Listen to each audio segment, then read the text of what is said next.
Assalamualaikum warahmatullahi wabarakatuh. Adalah yang kita perhatikan ketika ini sebuah carta hukum nun sukun dan tanwin, ataupun yang kita panggil nun mati, ataupun kata nama lain nun sakinah, dan juga tanwin itu baris dua. Baik, kita tengok pada yang pertama, nun sukun. Yang mana nun sukun ini diletakkan tanda di atasnya, dan juga fathah, kasrah dan dhammah tanwin, ataupun baris dua di atas, baris dua di bawah, baris dua di depan. Manakala yang nombor dua ini, kalau kita lihat nun sukun yang telah dibuang tanda sukun, telah dihazafkan, dihilangkan, dan juga kita lihat pada kedudukan tanwin yang dah tidak sama, dah tidak selari. Yang paling ketara kita lihat pada domah tanwin yang berubah menjadi seolah-olah 99. Bolehlah dari segi kita nak mudahkan faham, kita katakan sebagai tanwin 99. Dan boleh kita katakan juga pada nombor satu ini nun izhar ataupun tanwin izhar. Jadi kalau kita baca Al-Quran dan kita lihat ataupun kita nampak nun yang di atasnya ada tanda, itu adalah nun izhar. Dan nombor 3, nombor 4 sama keadaannya seperti tanwin, nun sukun dan juga tanwin. Kita lihat sama, nun sukun yang tidak ada tanda, dan juga fathah dan kasrah dhammah tanwin sama seperti nombor 2 dan juga pada nombor 4. Kita lihat pula pada yang nombor 5, nun sukun yang telah dihilangkan tanda sukun tetapi digantikan kepada huruf mim. Sama juga dengan tanwin, dihilangkan satu baris dan diletakkan mim. Sama jugalah domah tanwin, kasrah tanwin, domah tanwin pun diletakkan tanda mim, dibuang satu tanwin, tanda tanwin itu, dan digantikan dengan huruf mim. Apabila kita lihat di sini pecahan kepada 5 pecahan ataupun 5 hukum di dalam nun sukun, hukum nun sukun dan juga tanwin. Apabila dia bertemu dengan huruf hijaiyah yang 28, maka dia akan menghasilkan bacaan ataupun hukum yang sama. Baik, yang pertama sekali kita tengok apakah huruf yang dia ketemukan. Huruf hamzah, ha, kha, ain, ghain dan juga ha. Manakala yang nombor 2 dia berjumpa dengan huruf lam dan juga ra.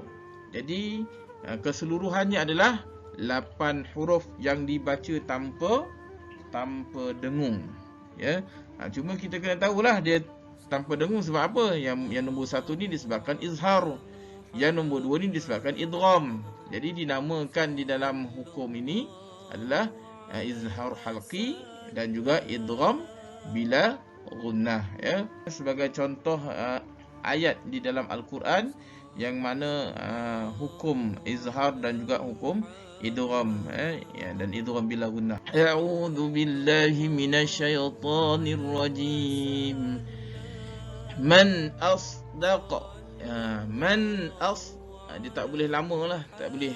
Walaupun nun tu dia ada sifat gunnah, memang dia ada sifat gunnah di antara huruf yang mempunyai sifat gunnah, huruf nun dan juga mim. Jadi dia cuma ada sifat yang original dia sajalah, tapi jangan lama dekat situ, jangan man asdaqa, kan? Jadi salah. Nidaan khafiyya, contoh, jangan nidaan khafiyya, atau salah, Okey, kemudian nun mati yang berjumpa dengan lam, nun mati yang berjumpa dengan ra, 2 huruf ni saja. Okey, masukkan tanpa dengung. Lam, cukup tu saja. Mirrasi. Jadi kesalahanlah kalau kita mendengungkan dia lam. Nampak macam sedap, tapi bacaan itu salah. Okey, manakala kita lihat pada Yang nombor 3 apabila dia berjumpa dengan huruf ya, waw, mim dan nun, ya, keseluruhannya ada 4. Dan juga nombor 4, ya, paling banyak dia jumpa ada 15, iaitu ta, sa, jim, dal, zal, zai, sin, shin, sad, dad, ta, dha, fa, qaf, kaf, ya. Dan satu lagi yang nombor 5, yang akhir sekali, apabila dia berjumpa dengan huruf ba, ada satu sahaja. Jadi cukuplah, kompletlah bahawa nun sukun ataupun tanwin ini berjumpa dengan huruf-huruf hijaiyah yang 28. Nombor 3, nombor 4 dan nombor 5 ini, okey, dia dibaca dengung. Dan dengung dia sebab apa? Yang pertama sekali disebabkan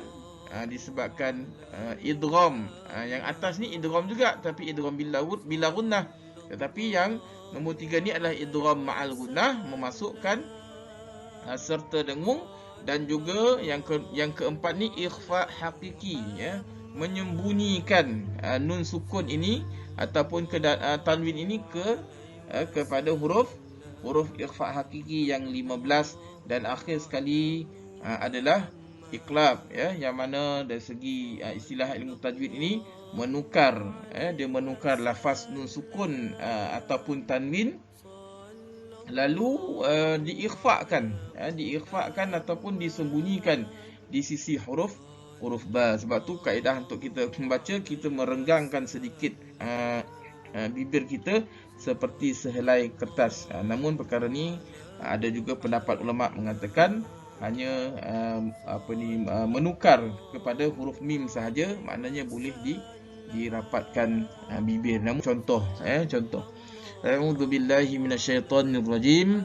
Mai, itu masuk. Mai itu masuklah. Maknanya nun sukun ni dah tak ada. Okey, jadi kita dengungkan. Mai yaqul lan, masuk. Lan nasbir. Okey. Kasaybim min. Contoh begitu, adu walakum. Cuma ifak di sini, idgham di sini ada juga perbahasan lain yang disebabkan ada nun yang letakkan sabdu, mim dan juga letakkan sabdu, itu menunjukkan idgham tu adalah idgham kamil. Manakala yang tidak ada diletakkan sabdu pada huruf ya dan waw, itu menunjukkan idgham tu adalah idgham naqis, yang dimasukkan secara tidak sempurna. Dan contohnya pada bacaan ikhfa hakiki, al-insan rutuban janiyya layalin sawiyya. Okey, itu contoh bacaan. Cuma minta maaf, tidak ada contoh ikhfa kepada huruf isti'la. Jadi huruf ni huruf istifal, pastikan dia dibaca jangan meninggi. Dan baca al-insan, dia naik ke atas tadi, dia ke bawah istifal. Kemudian huruf ba, kita tengok pada grafik ni. Grafik ini menunjukkan apa? Menunjukkan nun sukun yang ada tanda. Asalnya begitu, tetapi dihilangkan dan digantikan dengan huruf mim. Manakala tanwin pula, tanwin yang dihilangkan satu tanda dan digantikan dengan mim. Jadilah bacaan dia mim ba'd abadan bima dhalalim ba'id alimun bima. Itulah di antara perkongsian kita pada carta hukum nun sukun dan tanwin yang kita boleh lihat di sini diklasifikasikan kepada 5 pecahan hukum. Dia dalam 4, 5 dalam 4 lah. Sebab saya asingkan idgham bila gunnah dengan idgham ma'al gunnah. Namun apa yang penting, pelajaran perlu berhadapan dengan guru untuk mengambil bacaan yang betul perkongsian saya setakat ini.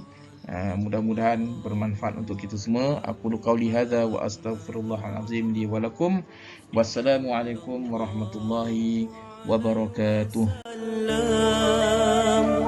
Sallallahu ala Muhammad sallallahu